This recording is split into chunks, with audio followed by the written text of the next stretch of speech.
What are we waiting for? We scoping the place out, man. We ain't gonna just run up in there. That's how you get shot.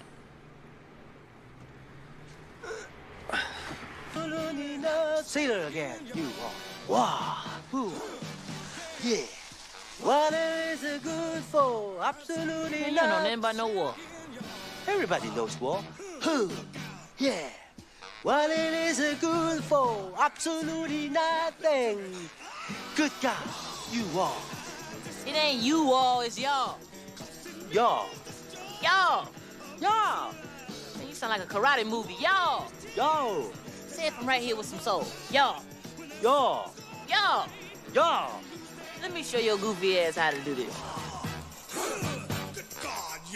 What is it good for? Absolutely nothing. Yeah. What is it good for? Absolutely nothing. Come on. It ain't nothing but a heartbreak. I love that opening. I really, really, really do. Welcome, guys. It is another episode of Rush Hour. We are so happy that you are here with me tonight. Of course, we have Damian is in the house. He is my, are we boxing today? What are we doing? Wrestling? Going head to What are you head? What are we talking doing? about? Is that already boxing? We're boxing about Eli Manning today. We're fighting about Eli Manning today. So I don't know if that would be boxing or wrestling. Yeah, Not sure. I guess. I guess it'd be more of a boxing match. No, that's right up your alley. Yes, it is for Good. sure. So I'm So ready you're for it. ready. You're ready for it. And thankfully, we have our moderator here. You guys know him, you love him. Evan is back. He is joining us. I think like we can officially just call you Rush family at this point. So Yeah, you might as well, okay. which is fine. That's cool with me. Okay. Extended Rush family, because we rotate hosts and co-hosts on the show every week. So, Evan, we do want to wish you a happy belated. We did give you a shout out on your birthday, but just so that now that you're on with us, happy birthday. Well, thank you very much. I appreciate it. My 40th birthday was interesting. I won't go into details, but I got laid off on my 40th birthday. There you go. But other than that, the weekend was fine. Went up and had some fun with some friends and stayed at the beach. So it was nice. It was good. All It's good. right. Did you Yeah. drink and have a good time? Yeah. Yeah. I'm taking a break for a little bit. Yeah. Oh, damn. It Too was like much, too that. much, too much tequila, too much mixing and matching, doing a whole bunch of other mixing and matching. So yeah, no. But it was fun. It was good. Come Good on. time. We learn this. When do we learn? When do we all start drinking? 16, 17. We learn not to mix. 12, 12. Oh, No, 12. I'm just kidding. Hey, when did you have your first drink? I think I had my first beer when I was 12, 11 or 12. It was a Really? It was a Bud Light, a Bud Ice, Bud Ice. I don't think they make those anymore, but it was Bud Really? Ice. Yeah, Okay. yeah. Those G, are what about disgusting. you? I was 11 at Mardi Gras. There Had my you go. first. Well, right. Live in New Orleans or from New Orleans. So I would assume that, yes, most of you probably who grow up there have your first drink at Mardi Gras, right? Yeah, See? Yeah, very yeah. early. I had my first beer. My first hard drink was a hand grenade at like probably 15 or 16. Well, that's good. Everybody had a good Easter holiday? Recovery Yeah. mode, yes. Recovering Okay. from the weekend, so yes. Yes, I drank a lot too, so it was good. We had a good time. So let's get into it. I know you guys are waiting with bated breath to get to this Eli Manning debate, but we got a couple things that we want to go over. First, okay, some housekeeping. You guys, I know we've been promoting it. Isaiah Hodgins camp is April 22nd, right here at Rumson High School, right in my backyard. The Rush crew will be there, except for these two, unless they feel like flying out to Jersey. And then I'm having a party at my house after. So, hey, maybe they'll pop in. You guys can meet Dee and Evan too, but I will be there. Craig will be there. Chris will be there. Danny will be there. Isaiah Hodgins will be there. So we hope you guys can make it April 22nd, 4 to 8. Rundown of the Rush platform. Monday is New York Giants Rush. Wednesday, of course, you get Rush Hour and you get a surprise because we don't know who's popping on. Thursday nights are the draft show at 8 o'clock, our big draft show. Well, first we have the Rush Hour mock draft show, which is April 26th, and we're going to have George Teague on. And we're going to run through the first round. We're going to predict trades, everything. Dee and I have done this for a few years now, so it's always a really fun show. We only do one mock prediction. That's it. Just one. We don't do a million of them. So it's going to be fun. He's basically going to come on and tell us like if we're crazy for our predictions. So I hope you guys can hang in for that. And then our big Rush show. Thursday night, you guys get Craig, Danny, Chris, and Truth. Friday night, you guys get me, Spartan, and Damian. So you better be here on Friday night because that's the show that you want to be on. And of course, we get 15 of you guys in. We get you all invited, and you jump on for 10 minutes, and you talk about draft pick, which is going to be great. All right, that's it for housekeeping. Guys, I read this article, and it was called "Are Insiders Killing the Draft?" And it was by Chris Partey on Deadspin. And I thought it was really interesting because as content creators, I'm getting annoyed because I see every single content creator doing 5 million mock drafts just in the name of wanting to be right. Like when you make a predict, oh, I got it right. Okay, it's version 500. Like I said, we do one. Like Dee and I do one, and that's it. If we hit it, we hit it. If not, okay. Then the other side of that was all the insiders in the interest of breaking news. We want to be right. We want to be first, right? It's like watching the draft just isn't the same anymore. Specifically, if you're on Twitter, right? I feel like that first round just doesn't have the same impact. So what do you guys think? I'll throw it to you. Do you think that's impacting it at all? Are you getting like sick to death of seeing like all these mock drafts, all these insiders, all these content creators just saturating each other and kind of like jumping on top of each other all the time? Is it ruining it a little bit for you? For me, I would say that the mock drafts don't really ruin it, but you have to do a lot of shifting and a lot of thinking through the best, the ones that are just like you said, they're version 500. It's like, how credible are you if you got to make 500 versions to get 3 predictions right? So that part of it, I can see how that can be annoying. But I'm more annoyed by the insiders on draft night, right? It used to be such a thing about once that sound was made and that pick came through or that trade came through and you were hearing it for the first time. And now you can't really avoid it. Like you try your best to not hear or not see what the draft pick is, but you already know who the draft pick is. The only pick we should know is number 1 if the team tells us, right? Some years the teams will come out and say, we're taking this player number 1. That's the only one that we should know. But now we know 5 minutes at a time before you know who the pick is. It just it drains the fun out of it a little bit. Yeah, I think we're as we get so many more content creators and more insiders, and I put that in quotation because everybody thinks now they're an insider if they have over 1,000 followers and a blue check, even though they pay Not for it. true. Right.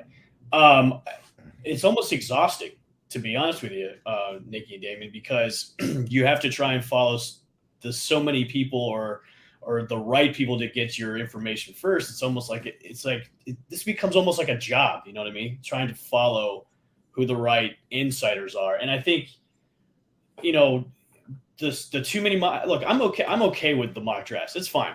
Do 1,000 mock drafts. They're never going to be right. So do them for shits and giggles. That's cool. That's cool with me. But I think when it comes down to the breaking news, these people that think they're the insiders or they just put out a rumor just to get retweets and likes, it's almost kind of like, okay, the only 2 people I'm really going to follow is Schefter and Ian Rappaport. That's pretty much it. The only 2 trusted sources. Now, Schefter's kind of off the rails a little bit the past couple of years, so Rappaport's been kind of like the go-to guy when it comes to breaking news, especially when he goes on Pat McAfee's show. Yeah. So I think when it comes to really trusting the sources that we have, I think those 2 guys are really the ones those are really the guys I pay attention to and have alerts on for Twitter because those are the guys I trust the most. When it comes to everybody else on social media, it's like, yeah, you're just retweeting something that somebody already said like 2 seconds ago. You're repurposing like data. You're repurposing your sources, which aren't even your sources. They're somebody else's sources. So it's like, I try not to pay attention to it anymore because there's so many people out there trying to get their name out there by just retweeting and repurposing other people's stuff. Yeah, it's no, and you're right, and it's annoying. Like as somebody who covers a pro team, I know who's full of shit. So if I'm telling you don't listen to this person, like believe me, I know that they're full of shit because I've heard otherwise. And just an FYI, if anybody's ever confused about what's real, what's not, I know it's so easy to be like, is this real? Is this not real? Typically, unless you are like an Adam Schefter or something, or well known within your team's niche, right? Most of the people that actually do know what's going on and do have insider information, we're not saying anything, right? We're just like content to let like you guys look like fools. So just want to put that out there. I'm with you, D. I feel like we should know the first guy that's getting picked, and then after that, I kind of wish that element of surprise was still there. Yeah. But such the world that we're in. And you know what? It's not just the NFL, right? This is every sport where I feel like the draft is kind of getting ruined.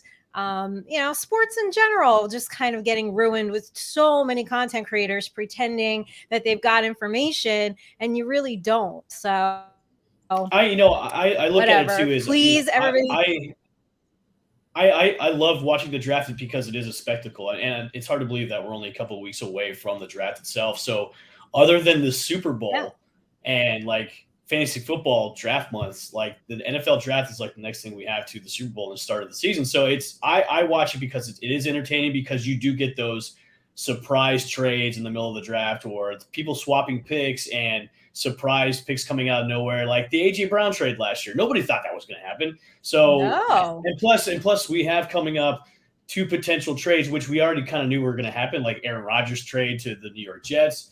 And then maybe if Lamar goes to another team or stays with Baltimore, now that we have OBJ as a wide receiver now. So it's an exciting night to watch the draft. Only the first round too, because other than that, if you're on the second and third day, it's kind of like, okay, well, I'm just going to put it on to hear some noise. All right, D. Well, we have our work cut out for us because we're on day 2 for the Rush show. So. you got your work cut out for you. That's a lot of research. God. Well, let's talk about OBJ. D.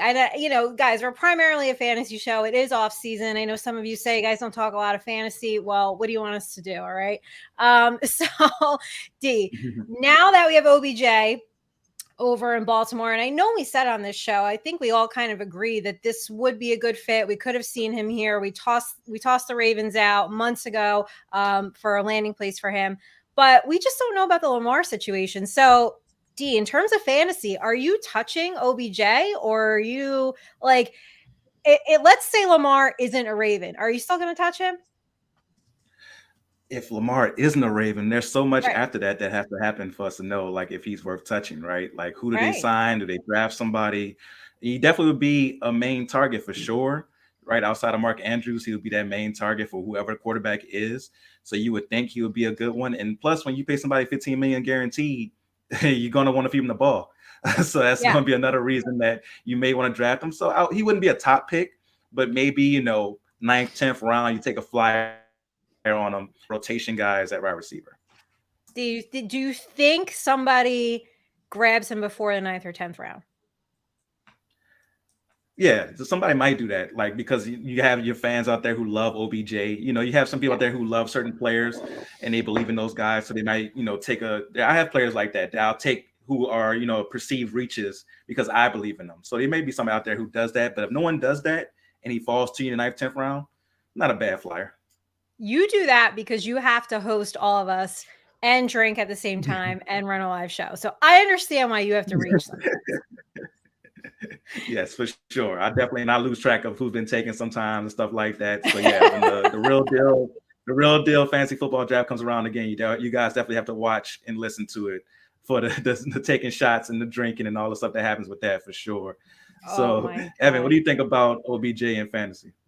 I think it kind of all depends on who is going to be throwing him the ball in Baltimore. And if it's Lamar, I think it's going to be a wonderful combination with those two guys. If it's somebody else, it's going to be – it's almost like you have to take him past the 9th round because, look, OBJ's 30. He's had a couple of surgeries. He's been injured. And now it's like what kind of OBJ you're getting. You're not getting like 21-year-old OBJ anymore. You're getting 30-year-old OBJ.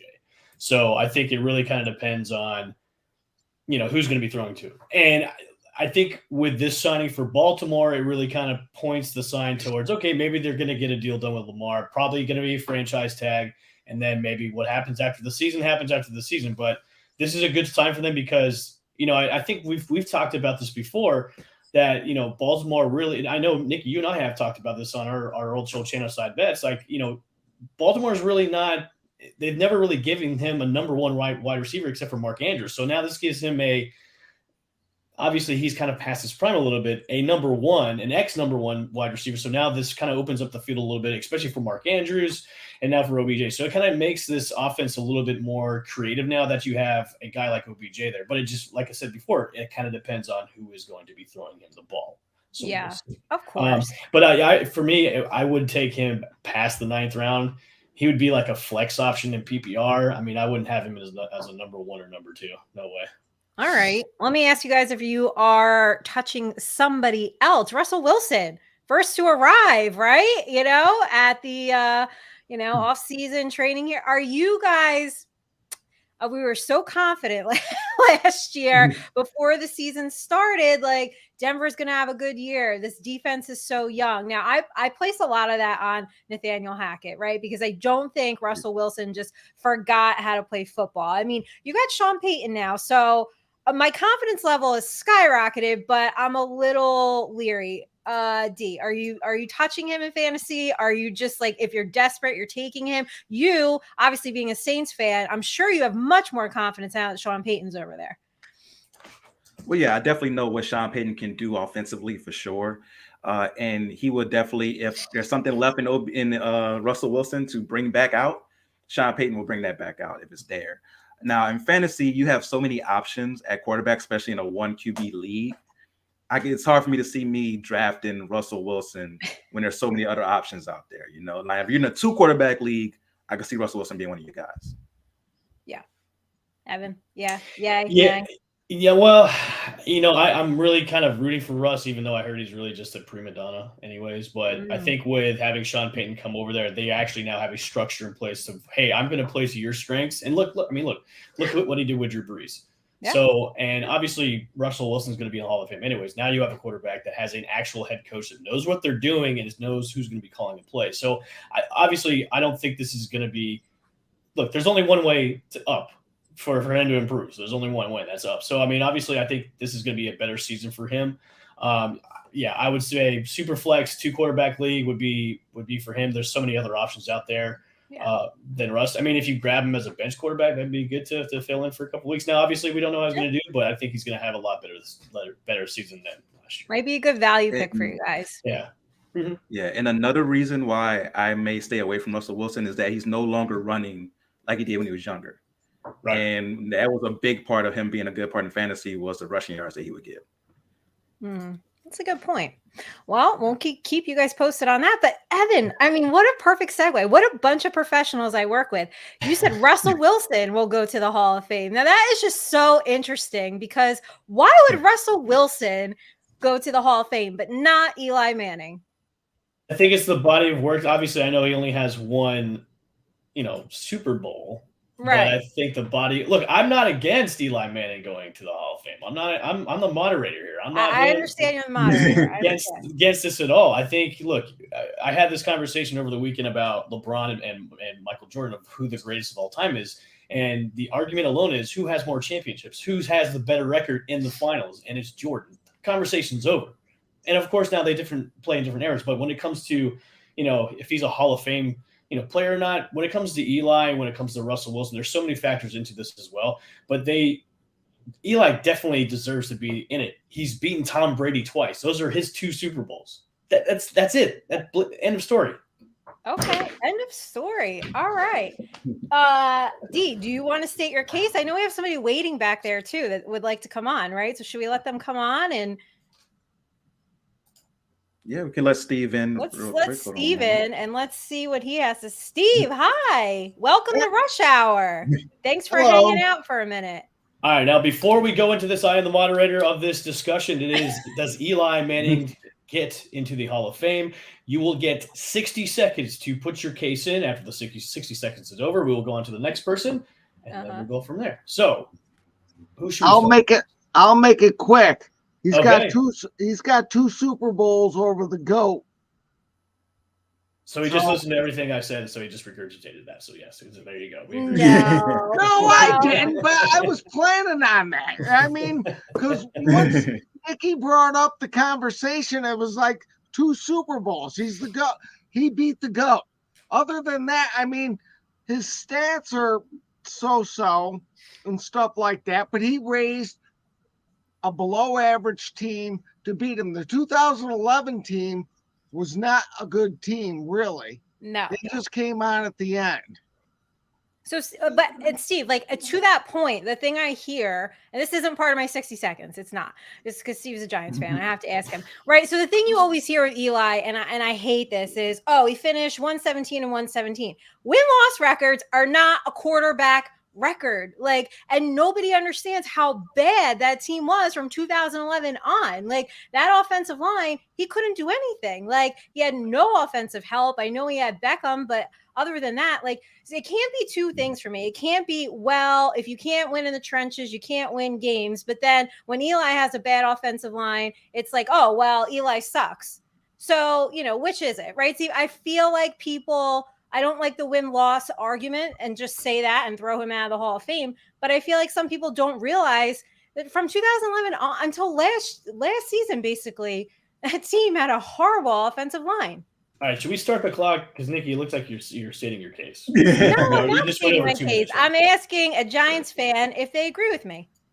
Well, I agree with you. I watched those games, and it was awful. I mean, Eli would step back, and there'd be pressure in his face constantly after 2011. The line was falling apart, and he basically saved from Reese. Didn't do anything, and then when he decided to do something, missed drafts. Yeah. Oh yeah, missed draft. All right. So who wants to kick it off? Dee, do you want to go? You want to start? It's ladies' option if you want to go first or not. No. You know what? Let's let the haters go first. All right. There we go. Dee. 60 seconds on the clock. On your mark. Get set. Go. This is why Eli Manning should not go into the Hall of Fame. When you think about a Hall of Famer, you think about somebody who's been great for the majority of their career. There's no way to look at Eli Manning's career and say that he was very good to great for the majority of that career. 15 years, he made the Pro Bowl 4 times. He was an alternate section 2 of the 4 times. So he wasn't a top 3 quarterback in his own conference, let alone the league, 30 seconds. More than 2 times. He was playing the Shane Falco role, the Keanu Reeves role. He was the replacement in the Pro Bowl 2 out of the 4 times. And then when you look at his career, we think about the MVP award, right? It's a quarterback-driven award. If you're an all-time great quarterback, shouldn't you receive? Oh, is it time already, Evan? No, Evan, you need to add more time to this. We need like 3 minutes each, I think. Is fair. I just want to say Keanu Reeves played Shane Falco, so he's got my vote. Yes, Keanu Reeves he's a badass for sure. Now, when you look at the MVP award, right? It's a QB driven award. Me and Nikki has talked about this, how it's too far driven towards quarterbacks. So if you're a great quarterback, you should be part of the MVP conversation, at least once, right? Eli Manning, throughout those 15 years, received 0 MVP votes. No All-Pros, 2 Pro Bowls where he was an actual original selection, 2 where he was a replacement player. And when you think about being great for a consistent amount of time, usually a quarterback of a Hall of Fame caliber has like a 5-year stint where you say, okay, this guy was top 5 in the league from this year to that year. There's no way you can point at Eli's career. I have a question to ask, and I know I'm the moderator. What about he's got 2 Super Bowl MVPs? Yes, that's the point. Yes, that's amazing. That's amazing. That's amazing. Those 2 Super Bowls. It is. It's amazing, but that doesn't make you an all-time great. That means that you had great moments. That doesn't make you an all-time great. Let's go down the list of quarterbacks who beat Tom Brady in the playoffs, shall we? Oh, go ahead, please. Please indulge me in the nonsense. Go ahead. Joe Flacco beat him twice. Does that make Joe Flacco a Hall of Famer? No. Why is Joe Namath in Jake- the Hall of Fame? He shouldn't be. Don't get me started on Joe Namath being in the Hall of Fame. He shouldn't be. Either. Let's not make the mistake twice. Jake Plummer beat God. Tom Brady in the playoffs. Is Jake Plummer a Hall of Famer? One of your all-time favorites. Butt fumble himself, Mark Sanchez, beat Tom Brady in the playoffs. Is he a Hall of Favorite Famer? is that? Huh. Another one of your favorites, Nikki, Ryan Tannehill, beat Tom Brady in the playoffs. Is he a Hall of Famer? Just because you beat Tom Brady in the game doesn't mean it makes you a Hall of Famer. It means that you happen to beat him in the game. And let's not act like you beat him in the Super Bowl though. He beat him in the Super Bowl. okay, so Joe Flacco just happened to be in the same conference and beat him twice before he got there. That doesn't make it different. He just happened to be in the same conference. Like the fact that he beat him in the Super Bowl is amazing. Sometimes you have franchise greats and you have all-time greats. Eli Manning is a New York Giant franchise great. You should never pay for a meal in New York ever again. That doesn't mean he's an all-time NFL great. Okay, his playoff, but okay, the quarterbacks that he's beaten in the playoffs: Brady twice, Aaron Rodgers, Brett Favre, Tony Romo, Matt Ryan. That San Francisco deep in 2011, you can't just discount that. And as far as all pro, unfortunately, he's playing in an era with Rodgers, with Drew Brees. I mean, come on, you can't discount the playoff run. That's the point. And people like to do that. Right. Well, And it's kind of taken away. I'm not dismissing those playoff runs, but you also can't forget about the other years where they made the playoffs. And in 2005, he dropped a whopping 113 yards passing on 55% completion rate. 2006, 161 yards on 59% completion rate. 2008, 169 yards, 51% completion in that playoff game. 2016, 52% completion rate in that playoff game. We can't just go by just the two playoffs where he balled out. No, that was but how about the Super it's Bowl? amazing. 2011, 4 big time throws, 296 yards, 75% completion rate, a QB rating of 103.8. He outplayed Brady twice. Yes, and now in 2007, 15-1 Packers. And once when they were 17-0. Yes. What about They- Packers, they- right? They were supposed to cruise to the Super Bowl that year, absolutely cruise. 15-1, right? Let me tell you the guys' Packers offense. Maybe you don't remember. Greg Jennings, Jordy Nelson, Donald Driver, Randall Cobb, James Jones, Jermichael Finley, all pro offensive line. They had John Kuhn back there, Aaron Rodgers, and here comes Eli, right? Seals the deal with no time on the clock, Hail Mary, and that's it. He beats the juggernaut team. I just don't think that you can discount playoff Eli. I'll give it to you. Playoff Eli and regular season Eli is completely different, but you can't just erase what he's done in the postseason. Steve, jump in. Not here. erasing it. You also can't erase everything else that happened during his career. You guys act like his career was 2 years long. No, and he's an Iron Man. Yes, Listen, perfect the only attendance. time he got That's hurt in amazing. his career was the last game of 1 year where they had to take him out for his ankle. I forget the game that it was in. I was watching it. It's probably against the Eagles, but who knows? Don't get me going on the Eagles. All right. But Eli's a Hall of Famer. 2 Super Bowls. I mean, his stats are mediocre. If you want to go that way, great. But he was the best on the biggest stage. All right. I mean, Yes, there are Steve, some you got anything players. Sorry, Oh, go ahead. sorry, I Dave. didn't mean to interrupt. Go Oh, ahead. No. there are certain players who show up big time in the playoffs. Julian Edelman is known for showing up big time in the playoffs. He's not a Hall of Famer because he wasn't consistently great throughout his career. You have to be consistently great. The reason when one day they're going to have a podcast Hall of Fame, the reason Nikki's going to be in the podcast Hall of Fame is because you show up every night and you're consistently great. Eli, if he was a podcaster, would only be great one time out of the month. You have to be great. The Manning cast is amazing. The Manning cast is amazing. Yes, the Manning cast is amazing. But as far as his football career, if you put it to the equivalent of podcasting, he would only be great every once in a while instead of each and every night, like a true Hall of Famer is. For 15 years, if you're the starter and you're a Hall of Famer, there should be at least 10 of those years where you're very good to great. There's no way, even as a big Giants fan, you could point to 10 years of Eli's career and say he was very good to great during those years. No way. That's my point. The that after 2011, the team completely nosedived. We had Jerry Reese, then we had Dave Gettleman. We had literally no offensive line. We still don't even have like a true number one wide receiver. There's not like a ton of offensive help out there. So I just think like, you know, they didn't give him the tools that he needed. That's why I don't like the win-loss argument, because I don't that's the think thing. that I don't it was use all on you haven't him. heard Like, me use. Almost sounds You like haven't heard me Lamar use Jackson's win-loss career. I agree And with Lamar Nick. Jackson. That's Not at all. the thing. all Lamar right, well, Jackson still that's puts all up we Hall of care Fame about. Well, quality numbers. Steve, do you have any? We'll let you go. Do you have anything else you want to add before you pop off and listen to us keep arguing? No, I'll listen to you keep arguing. All right. Well, thank you so much for Steve. coming on. We appreciate Hey, it. you guys Hey, I have a hope we great can night. see you on the draft show. Let me know if All you want right. to come on. I will. All right. All right. All Have a great Bye. one. Bye-bye, Bye. guys. It's got off the rails just a little bit. Just a little bit. Well, I knew that the minute time. I'm long-winded. I knew the minute time limit was going to be bad for me anyway.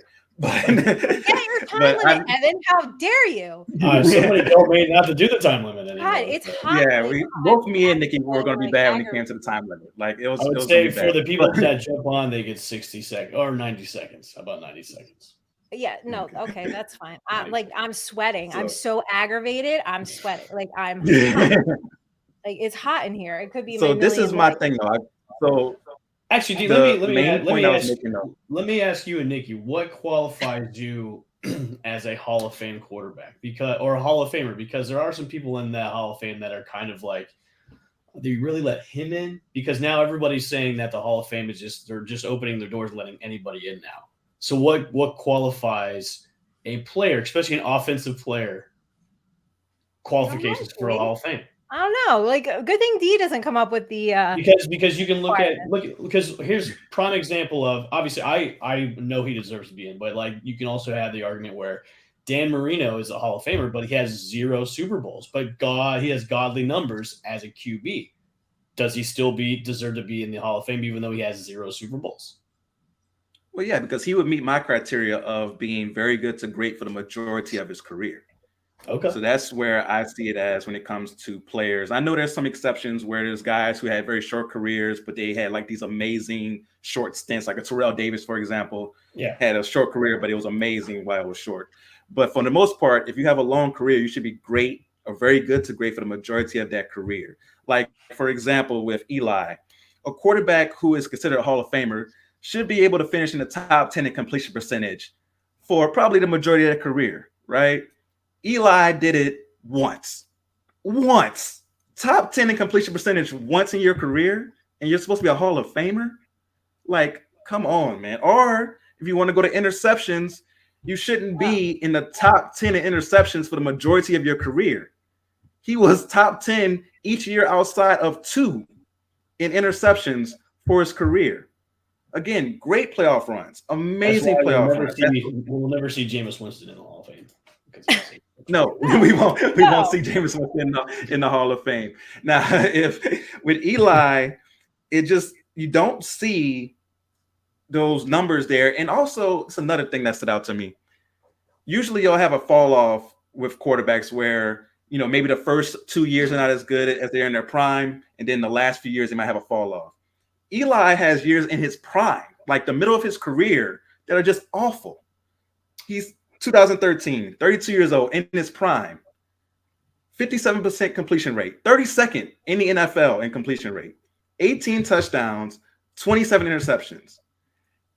Even if your offensive line is bad, we've seen quarterbacks have bad offensive lines but still have Hall of Fame-like numbers. Andrew Luck, Joe Burrow, those guys, Andrew Luck would have been a Hall of Famer if he stayed around longer. Joe Burrow looked like he's on his way. Those guys who are Hall of Famers or have Hall of Fame talent overcome those things and don't put up numbers like that in your prime for a Hall of Famer? Come on, man. You can't compare Joe Burrow and Eli Manning. They're 2 totally different quarterbacks. And you have to think about the system that they were playing in. That's exactly right that Mark brings it up. Like, first of all, we had Kevin Gilbride, who, you know what, he actually thrives in that offense a little bit. And then, it just goes downhill from there. I don't know, what Eli was supposed to do with no help, an offense that, listen, the game has changed, right? So that standing in the pocket, right, waiting for separation, waiting for a guy to be open, that was not happening. And then he moves to check downs. Everyone wants to kill him for being, check down Eli. But what are you going to do with a horrible offensive line, no run game? You can't open up your offense. So I can't put all the blame on him. I get what you guys are saying. I totally understand that, but I just can't put all the blame on him. He's 8th all-time passing, 57,023 yards, 57,023 passing yards, and he's 9th all-time in passing touchdowns. Like, I'm sure one of these kids are going to surpass him eventually. But I mean, I feel like, D, because he didn't have a regular season that you think he should have had, it's like that doesn't equal to the 2 Super Bowl wins and the amazing postseasons that he did play in. No, like I said, those are amazing. That's the reason why he is a New York Giant legend. But some people are franchise legends and some people are NFL legends. He's not an NFL legend when you look at his career. There's no way, like, when I keep saying this point of being consistently great, there's no way you look at his career and see a consistently great player. Like, there's some players who are better in the playoffs. You can say that about Eli, but I also point to years where he wasn't that good in the playoffs. People just act like those other 4 years didn't happen. Like, those years happened. So we can't just ignore those either. I see somebody say, what about his 2014 and 15 years? Yes, you're pointing out 2 years out of 15. Again, where is the consistency when it comes to him being a very good quarterback? It just isn't there, right? I've got some consistency for you. From 2005 to 2012, his offenses have been, here are the offensive ranks: 2005 3rd, 2006 11th, 2007 14th, 2008 3rd, 2009 8th, 2010 7th, 2011 9th, 2012 6th. So that's pretty consistent. Yeah, that's good offensive rankings. And the years that they were the best were the years where they asked him to pass less, and they're running the ball and got those offensive rankings like that. It wasn't him being able to just throw the ball down the field and kill it in that way. He couldn't, though. That's what you guys aren't understanding. He couldn't. They could not open up the offense. The offense was literally stalling. And as we know, Eli Manning's not a running quarterback. Like, we have seen that. He's not going to be the running quarterback. But, like, he just literally could not get anything going. Cold is right. We had Kevin Killdrive there for a long time. So I get it, what you're saying. Like, in the regular season, he's not consistent. But goddamn, when he needed to step up in the postseason, he most certainly did. You can't slay Goliath and then Goliath means nothing. It can't be both ways. Jake Plummer slayed Goliath. Mark Sanchez slayed Goliath. Joe Flacco slayed Goliath twice. Like, we can't just act like because you beat Tom Brady. Oh, say that again, Evan. I didn't hear you. I said don't forget about Mark Sanchez too. But just because you beat Tom Brady and your team beats Tom Brady doesn't make you an automatic Hall of Famer. Again, the consistency of being a great quarterback just isn't there for him. So because you don't think he's consistent, that wipes away 2 Super Bowl MVPs. That wipes away an absolutely amazing playoff runs. And doing it on the road, he's won every playoff game on the road except for one. Doing it on the road is really, really, really tough. And I will have you know, according to 538, they've ranked Eli Manning the most clutch postseason quarterback of all time. New York Giants were underdogs in 7 of Eli Manning's first 11 postseason games. All right. So based on their data, there was only a 1% chance Manning could have won 8 of the 11 playoff games. There was a 0.1% chance that a replacement level QB could have come in and won those games. He has 27 fourth quarter comebacks, 37 game winning drives in the regular season. And he had 4 fourth quarter comebacks and 5 game winning drives in the postseason. Those are great stats. Those are. But you're not throwing them out because he was. I never threw them out. You are throwing them out. You're throwing out the rest of his career. If you're thinking he's a Hall of Famer. Does Peyton deserve to be in the Hall of Fame over? Yes, Peyton has 5 MVPs. Of course, Peyton deserves to be in the Hall of Fame. But 1 Super Bowl. That's the thing. You can't just go off of just team success. Well, he has 2 Super Bowls. We know the last one. He got carried to the last one. But he has 5 MVPs. So obviously Peyton Manning he has that consistency of being great that I'm talking about. But 2 Super Bowl MVPs. That's what Eli has. Yeah. MVPs are MVPs. Not the consistency, right? Like he doesn't have the consistency of being that guy. Like, and it's hard because his career is very unique. So it's hard to bring up comparisons to try to show like why he's not a Hall of Famer, because he does have a very unique career. And again, those 2 playoff runs were amazing. But some people act like he was the one who held the undefeated Patriots to 17 points. That wasn't him. That was the defensive line. We act like he just did that by himself. Let's not act like one of his the highlight play of his career isn't the luckiest play of all time. The helmet catch is the luckiest play of all time. And people act like that was him on skill. He literally threw the ball up and was praying that somebody got it. And this is one of the highlights of his career. And we like, oh, this guy belongs in the Hall of Fame because of that play. And they don't win the game without that play. And it's like, oh, come on, man. But you can't. Okay, so you can't say that because they won the Super Bowl because of the defense. Yeah, we get it. It's a team game in the Super Bowl, but then it's not a team game in the regular season when he didn't have any help. Like, how does that make sense? Again, I never brought up win-loss record. I'm bringing up his individual statistics. No, but you're that's on him. Wow, Evan's getting like very fired and up. The Rays must be doing well as we got. Yeah, Evan sorry guys. I'm just watching some game breaks. I'm sorry guys. All right. Well, I don't know, Evan. You've listened to us all rant for like good. I think you both. I think you both have valid points on both sides of the ball. No pun intended. I have no dog in this fight. I'm not a Giants fan. I think Peyton is the better Eli of the two, or better of the 2 Mannings anyways. I think on the Manning cast, Peyton is the better of the 2 on the Manning cast as well. But I've heard Eli's a better golfer, so you might have that over his brother. Either way, I think what the voters look on is the body of work. Now, the body of work to me is there. Voters might think otherwise. We'll see what happens when he's considered for the Hall of Fame. Let's bring on somebody to state their case. They do have 90 seconds. Do we have anybody? No, we don't have anybody new. Everybody's chicken. Everybody's in the chicken. chat right now. Everybody's chicken. They don't want to come on and state their case. I don't know, D. We've been arguing about this for 3 years. We will never, ever see eye to eye on it. Wait, Evan, did you say Peyton was better on the Manning cast? Peyton's way better than Eli in the Manning cast. But Eli brings the humor. No, have you ever seen the two? Have you ever seen Peyton Manning on SNL? Yeah, of course. Yeah, Peyton's hilarious. Like, he's great. He's great on that. Like, he's way more funnier than Eli. Eli has that real cold delivery. Like, you think he's. Yes. He has maybe he's slow. He's a little bit. So come on. There's no contest right there. There's no contest. He's not slow. I think he's inadvertently funny. Okay.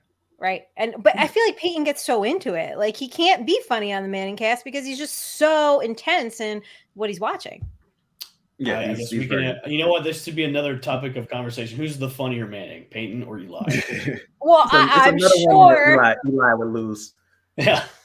Yeah, I'm sure you're both gonna be like Peyton. D's obviously be like Peyton's the funnier one. Like, Peyton is the funnier one. I mean, hands down, the funnier one. I think it's because Eli has a dry sense of humor and he's in on the joke, and I think people don't get that. That's what makes him funny.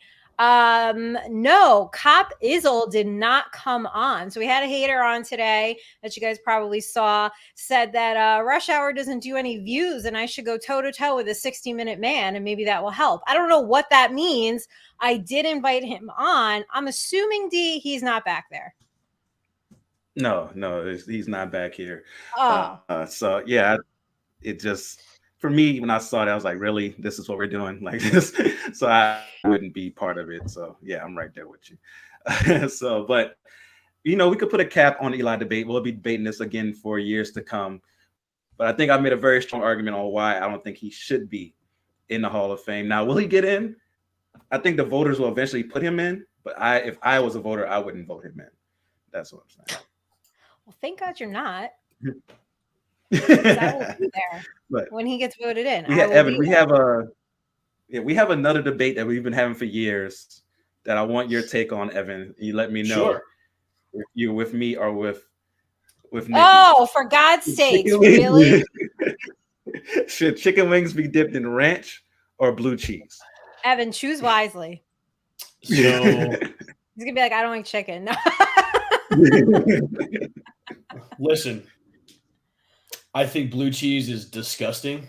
Oh my It is one of God. the worst things that has ever been created. And whoever says the best thing to put wings in is blue cheese, well, you're out of your goddamn mind. So I did mine in ranch. So Ranch. yeah.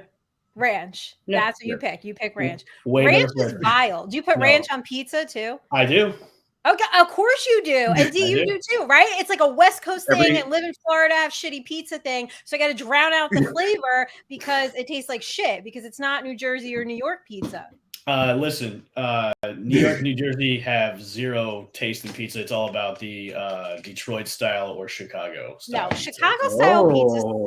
sucks. Okay. Absolutely sucks. Or give me some Detroit style pizza with the corners, man. You get New York, New Jersey people think you're all high and mighty with your pizzas, and that's not happening. Because we are. No. We are. I will give, like I said, my one time I went to New York, I did get some really good pizza. I will give them that. They have good pizza. Now, when it comes to dipping your chicken wings in blue cheese, why would I do that? Why would I want to dip my chicken wings in active mold? Yes. Why would I want to do that? You might as well dip your chicken wings in the toilet if you do that. Oh my God. You guys are Exactly. ridiculous. I'm so glad that he's on to just have the common sense to see where this is going and where this should be. Welcome. Like, I see all the time where people are on Twitter going, "Oh, ranch is so vile." No, ranch is the best. No, ranch is vile. No, it is It's not. disgusting. It's No. the worst. No. Absolute worst. The worst is when you order when you're like out at a restaurant and you Do do it. Do you dip your French fries in ranch too? Ew. I do like to do my French fries in ranch. All right, my man. Okay. Yeah, see? Yeah. Are you serious? I mean, you guys are ridiculous. Like maybe you should have your own show.